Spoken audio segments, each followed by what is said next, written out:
बहुत समय पहले की बात है। एक गांव में बिरजू नाम का आदमी अपनी पत्नी कामनी के साथ रहता था।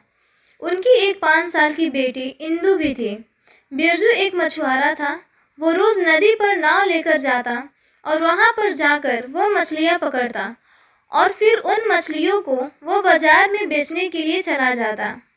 इस तरह उसके घर का गुजारा हो रहा था।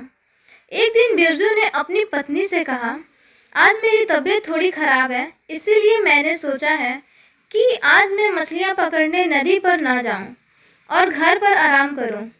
कामनी ने बिरजू की बात सुनकर ताना देते हुए कहा, ये तो तुम्हारा रोज का काम हो गया है। कभी तुम्हारा सर दर्द होने लगता है तो कभी पैर दर्द होने लगता है। तुम काम पर ना जाने का बहाना ढूंढते रहते हो। बिरजू को कामनी की बात अच्छी नहीं लगी। उसने कहा, मैं सच बोल रहा हूँ कि मेरी तबीयत काफी खराब है। तब कामनी ने गुस्से से कहा, ठीक है, तुम्हारी मर्जी, और आज मेरी भी तबीयत खराब है, इसीलिए मैं भी घर का कोई काम नहीं करूँगी। आज पूरा दिन बस मैं आराम करूँगी। बिरजू ने जब उसकी यह बात सुनी तो वो परेशान होकर बोला, तुम गुस्सा मत करो, मैं काम पर चला जाता हूँ। बिरजू जितना भोला था, कामनी उतनी ही टेढ़ी थी। वो बिरजू से लड़ाई झगड़ा करने का कोई भी मौका नहीं छोड़ती थी।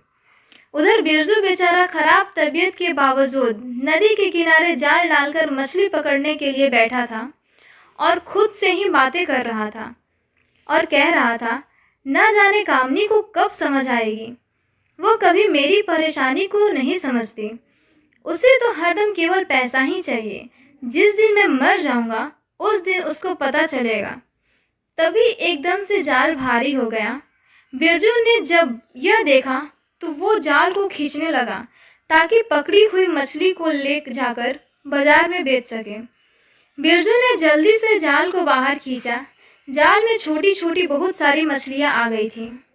बिरजू अभी जाल में से मछलियों को निकाल ही रहा था कि तभी उसकी नज़र नदी में बहती हुई एक टोकरी पर पड़ी जिसमें एक छोटा बच्चा होता है। यह देखकर बिरजू नदी में कूद गया और फिर टोकरी को लेकर नदी से बाहर आया। उसने देखा कि टोकरी में एक छोटी सी बच्ची थी। बिरजू ने उसे देखा तो सोचने लगा कि यह किसकी बच्ची हो सकती है। न जाने किस जालिम ने इस छोटी सी बच्ची को टोकरी में डालकर नदी में बहा दिया। किस तरह के लोग रहते हैं इस दुनिया में।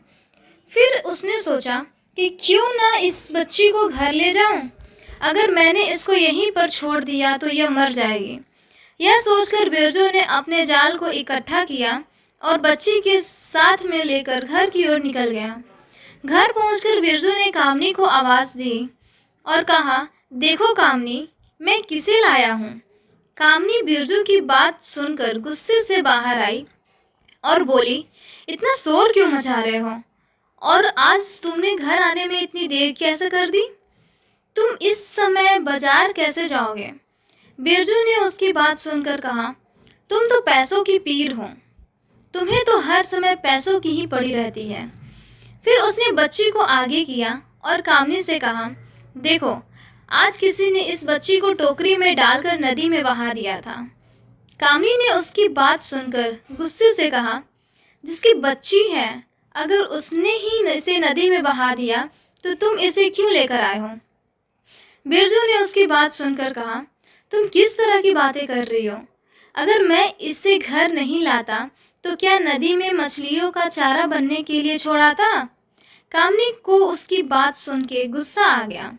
उसने कहा, इस बच्ची को मछलियाँ खाए या मगरमच्छ, मुझे क्या लेना देना। मैं इस मुसीबत को अपने घर में नहीं रखूंगी। बिरजू को उसकी बात सुनकर गुस्सा आ गया।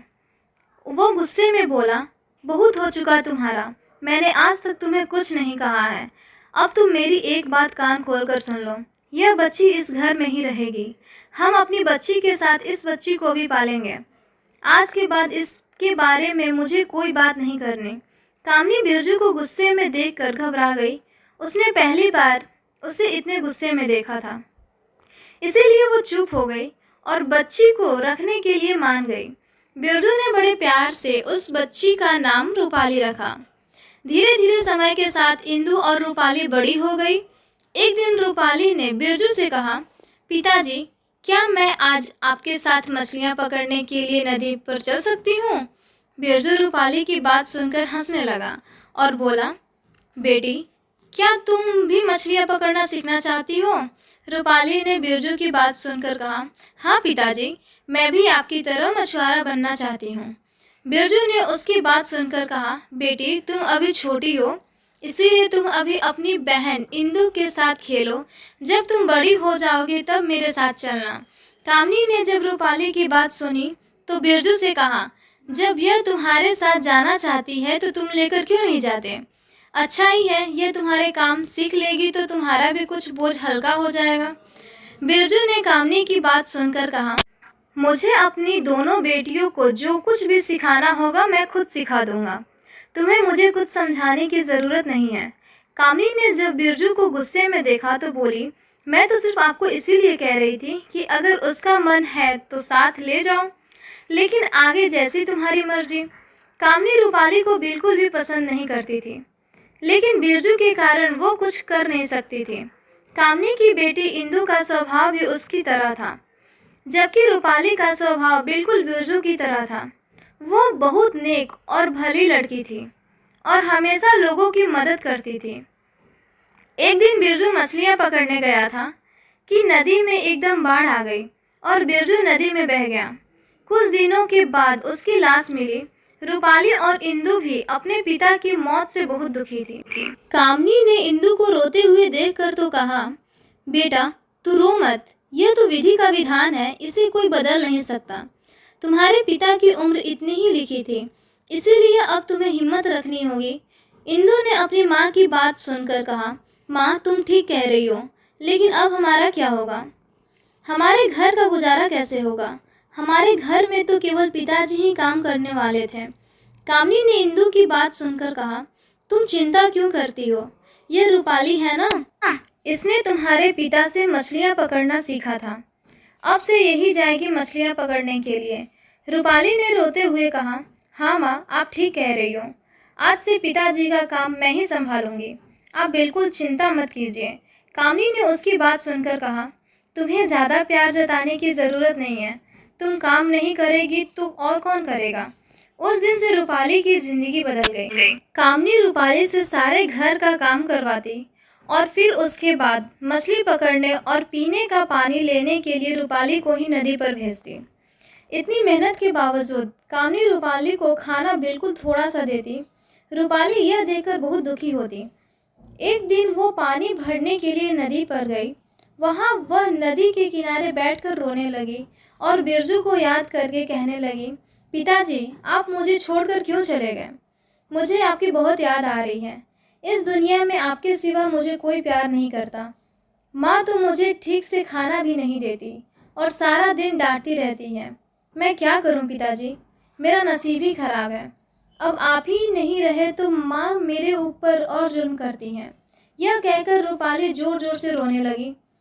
जब रोने के बाद उसका बोझ कुछ हल्का हो गया तो वो घर पहुंची। घर पहुंचने पर कामनी ने उसे देखकर गुस्से में कहा, आज इतना समय कहाँ लगा दिया तुमने? क्या पानी भरने में इतना समय लगता है?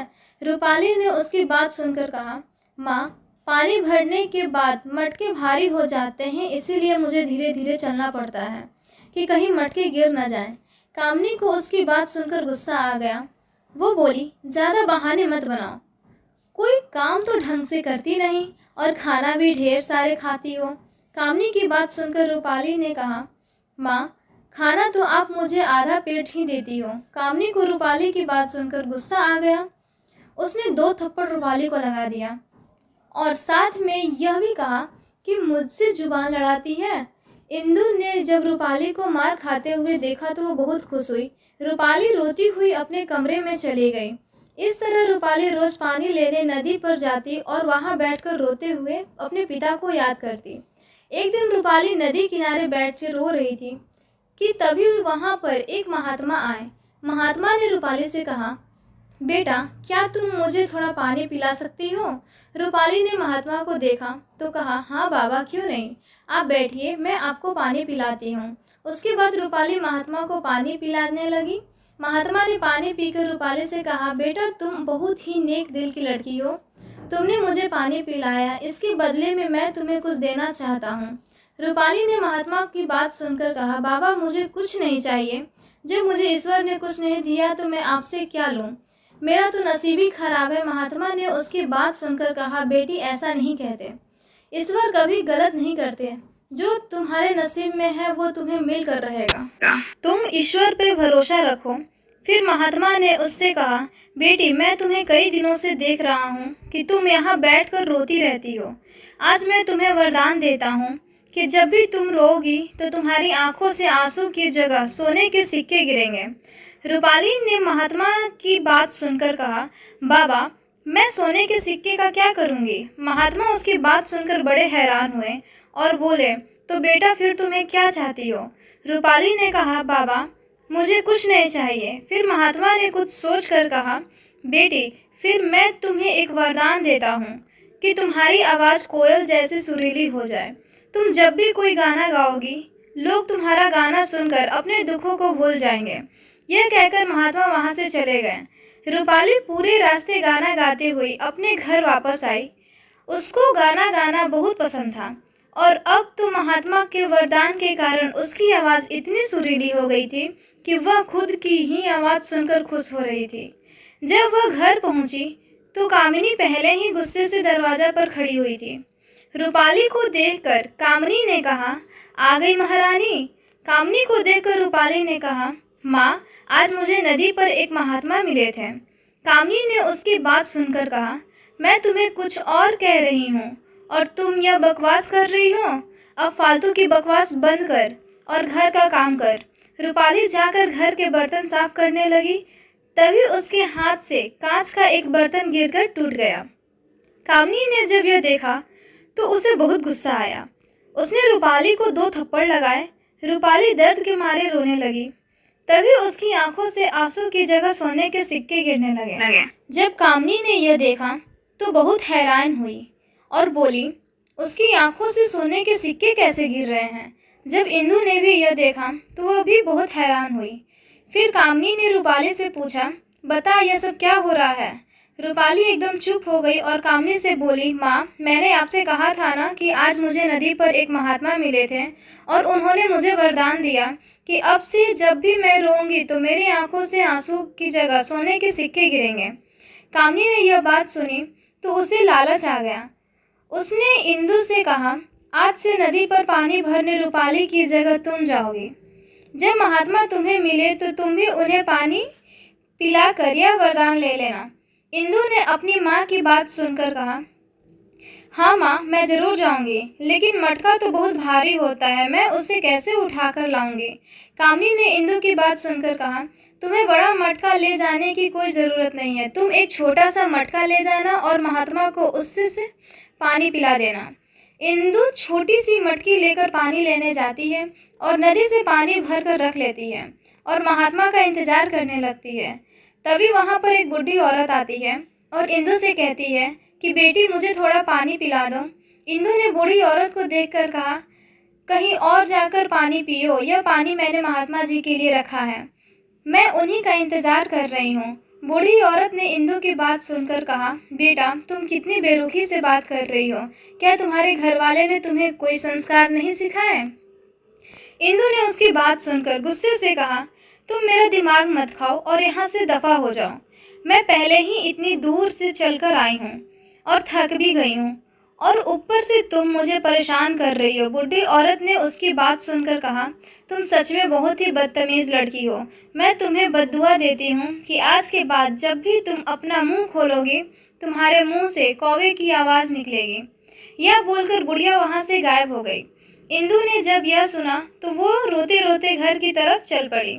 जब इंदु घर पहुंची तो कामिनी ने उसके रोने का कारण पूछा। इंदु ने जैसे ही बताने के लिए मुंह खोला, उसके मुंह से कौवे की आवाज़ निकलने लगी। कामिनी ने जब यह देखा तो इंदु से पूछा, तुम्हारी आवाज़ को क्या हुआ? फिर इंदु ने एक पेन और कागज लिया और कामनी को लिखकर सारी बात बताई। कामनी ने जब वो कागज को पढ़ा तो रूपाली को देखकर बोली, ये सब कुछ इसके कारण ही हुआ है। इसने हमें पूरी बात नहीं बताई। इसने जानबूझकर ऐसा किया। रूपाली ने अपनी माँ की बात सुनकर कहा, लेकिन माँ, मैंने तो आपको सारी बात बताई थी। लेकिन कामनी ने उसकी एक न सुनी और डंडा लेकर रूपाली को खूब मारा। फिर उसके बाद उसे घर से निकाल दिया। रूपाली को कुछ समझ में नहीं आ रहा था कि वह कहाँ जाए। वो सोच रही थी कि मैंने तो माँ को सब कुछ सच सच बताया था, लेकिन फिर भी माँ मुझे गलत समझ रही हैं। भला मैं क्यों अपनी बहन का बुरा चाहूंगी। रूपाली बाहर एक पेड़ के नीचे आकर लेट गई और थोड़ी देर बाद दुखी स्वर में गाना गाने लगी। महात्मा के वरदान के कारण रूपाली अपना सारा दुख भूल गई। उसी समय उधर से विजयगढ़ का राजकुमार गुजर रहा था। जब राजकुमार ने उसकी सुरीली आवाज सुनी तो उसकी तरफ खींचा चला गया। उधर रूपाली के गाने की आवाज सुनकर कामनी भी घर का दरवाजा खोल देती है और रूपाली को घर के अंदर बुला लेती है। तभी विजयगढ़ का राजा भी आवाज के पीछे पीछे कामनी के घर के बाहर पहुंच जाता है और दरवाजा खटखटाता है। कामनी दरवाजे की आवाज सुनकर बाहर आती है और राजकुमार को देखकर पूछती है, आपको किससे मिलना है। तब राजकुमार ने बताया कि वो इस नगर का राजकुमार है और यहाँ पर एक सुरीली आवाज सुनकर आया है। वो गाना कौन गा रहा था। कामनी कुछ सोचकर अंदर जाती है और अपनी लड़की इंदु को बाहर लाकर राजकुमार के सामने खड़ा कर देती है और कहती है कि यह मेरी बेटी इंदु है, यही गाना गा रही थी। राजकुमार ने इंदु को देखकर कहा, आपकी आवाज़ बड़ी मीठी है और सुरीली है, आप बहुत अच्छा गाना गाती हैं। आपकी मीठी आवाज़ सुनकर मैं अपने सारे दुख भूल गया। क्या आप मुझसे शादी करोगी। कामनी इंदु को चुप रहने का इशारा करती है और फिर राजकुमार से कहती है, क्यों नहीं बेटा, ये तुमसे जरूर शादी करेगी। इसके तो नसीब ही खुल गए जो आप खुद विवाह का प्रस्ताव लेकर आए हैं। फिर उसके बाद राजकुमार और इंदु के विवाह की तैयारी शुरू हो जाती है। विवाह वाले दिन महल में सभी लोग पहुंच गए। तभी मंत्री जी ने कहा, महाराज, आज बड़ा ही खुश भरा दिन है। हमारे राजकुमार का विवाह हो रहा है और इस विवाह में शामिल होने के लिए दूर दूर से लोग आए हैं और इसके साथ हमारी पूरी प्रजा भी यहाँ उपस्थित है। अगर आपको ठीक लगे तो मैं प्रजा की तरफ से एक प्रार्थना करना चाहता हूँ। राजा ने मंत्री की बात सुनकर कहा, बोलो मंत्री जी, आप क्या कहना चाहते हैं। मंत्री ने कहा, महाराज, हमारी प्रजा की इच्छा है कि हमारे राजकुमार होने वाली महारानी के जिस गुण के कायल हैं वो उन्हें भी सुनने को मिले।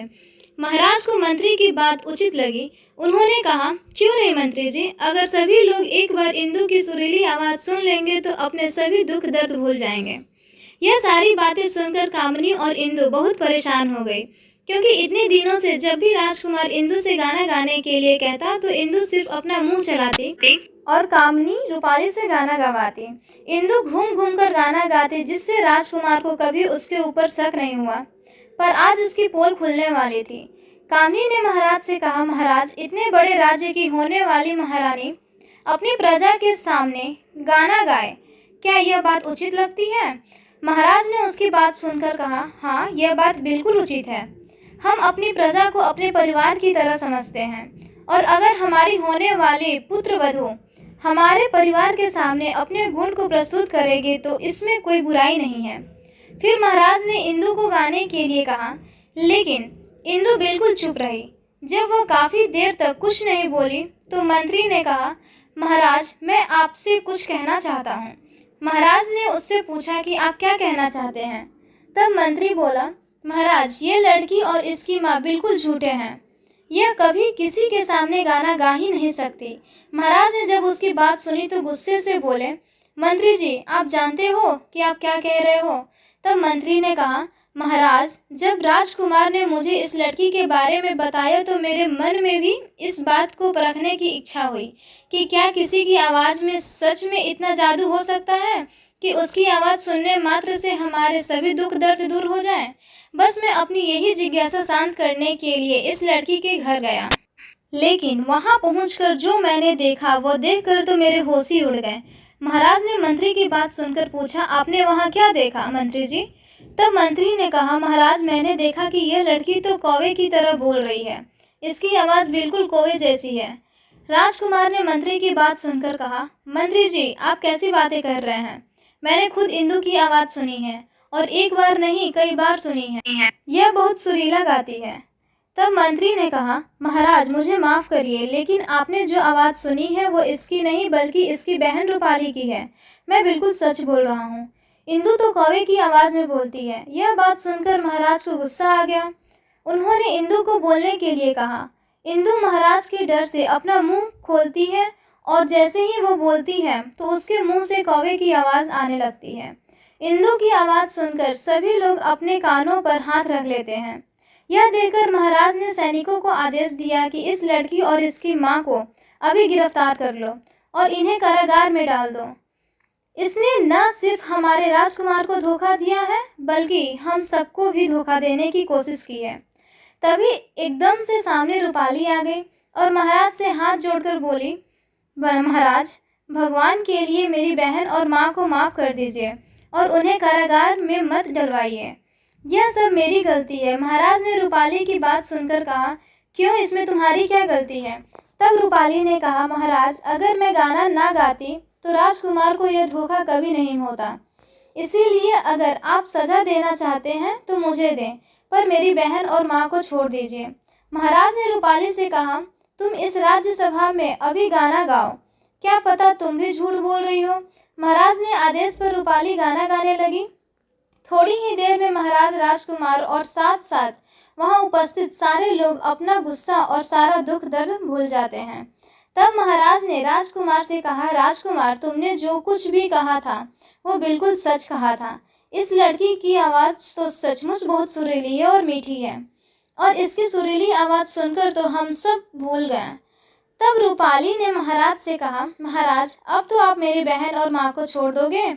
तब महाराज ने हंसते हुए कहा, हम तुम्हारी बहन और माँ को आज़ाद कर देंगे, लेकिन अब हम तुम्हारी बहन इंदु की जगह तुम्हारे सामने अपने पुत्र के विवाह का प्रस्ताव रखते हैं। क्या तुम्हें यह शादी मंजूर है? यह सुनकर रूपाली ने कामनी की तरफ देखा। कामनी ने जब यह देखा तो रूपाली से बोली, बेटा मुझे माफ़ कर दो, मैंने तुम्हारे साथ इतना बुरा व्यवहार किया, लेकिन उसके बावजूद तुमने इंदु की जगह अपने आप को कारागार में डालने के लिए कहा।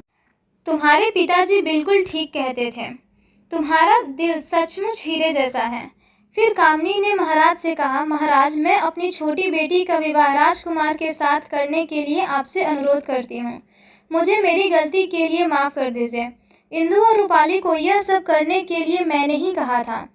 तब इंदु रूपाली के लिए एक कागज़ पर लिखती है कि मुझे माफ़ कर दो रूपाली, मैंने माँ की बातों में आकर तुम्हारे साथ गलत व्यवहार किया और हमेशा तुम्हें नीचा दिखाती रही, कभी तुम्हारी मदद नहीं की। फिर भी आज जो कुछ तुमने मेरे लिए किया उसका एहसान मैं ज़िंदगी भर नहीं भूलूंगी। तब रूपाली ने कहा, इंदु तुम्हें माफ़ी मांगने की कोई ज़रूरत नहीं है, तुम बस मेरे गले लग जाओ। यह बोलकर रूपाली इंदु को गले लगा लेती है। तभी वहाँ पर वही महात्मा आते हैं जिन्होंने रूपाली को वरदान दिया था। महात्मा ने इंदु से कहा, बेटी तुम्हारी सारी बातें सुनकर मुझे अच्छा लगा और यह भी अच्छा लगा कि तुम्हें अपनी गलती का एहसास हो गया, इसीलिए मैं तुम्हें अपने दिए हुए श्राप से मुक्त करता हूँ। इंदु अब पहले की तरह बोलने लगी और उसे कौवे की आवाज़ से मुक्ति मिल गई। इसके साथ ही महाराज राजकुमार और रूपाली का विवाह करवा देते हैं। उसके बाद वह दोनों खुशी खुशी अपना जीवन गुजारने लगते हैं। दोस्तों, महात्मा ने जो कुछ भी रूपाली को कहा था वो आज पूरा हो गया। इस कहानी से हमें यह शिक्षा मिलती है कि जिसके नसीब में जो कुछ भी लिखा होता है वो उसे मिलकर ही रहता है। किसी का नसीब कोई छीन नहीं सकता। ईश्वर ने सभी का नसीब लिखा होता है और जो कुछ भी जिसके नसीब में लिखा होता है वो उसे मिलकर ही रहता है। दोस्तों, आशा है कि यह कहानी आपको पसंद आई होगी, तो आप लोग वीडियो को लाइक करके और चैनल को सब्सक्राइब कर लीजिएगा और अभी ऐसा वीडियो देखने के लिए बेल आइकन को प्रेस कर लीजिएगा ताकि वीडियो अपलोड हो तो आप लोग तक नोटिफिकेशन चला जाए। ठीक है, राधे राधे, जय श्री कृष्णा।